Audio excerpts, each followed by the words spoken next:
নৰেন্দ্ৰ মোদীৰ আজি দ্বিতীয়টো দিন পুৱাই কাজিৰঙাৰ নৈসৰ্গিক সৌন্দৰ্য উপভোগ কৰে প্ৰধানমন্ত্ৰীগৰাকীয়ে পৃথিৱীৰাজ নামৰ হাতীৰ পিঠিত উঠি কাজিৰঙাৰ নৈসৰ্গিক দৃশ্য উপভোগ কৰে হাতী চাফাৰীৰ পিছত জীপ চাফাৰীও কৰে প্ৰধানমন্ত্ৰী নৰেন্দ্ৰ মোদীয়ে ইয়াৰ পিছতে প্ৰধানমন্ত্ৰীগৰাকী উৰা মাৰিব অৰুণাচললৈ অৰুণাচলত কেইবাটাও প্ৰকল্প শিলান্যাস কৰিব প্ৰধানমন্ত্ৰীগৰাকীয়ে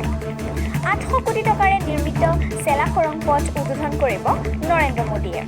ইয়াৰ পিছতে 12:05 বজাত পুনৰ অসমলৈ আহিব প্ৰধানমন্ত্ৰীগৰাকী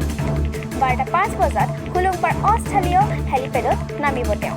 তাৰ পিছতে 12:15 বা 12:25 বজাৰ ভিতৰত উদ্বোধন কৰিব মহাবীৰ লাচিত বৰফুকনৰ 125 ফুট উচ্চতাৰ বিশাল প্ৰতিমূৰ্তি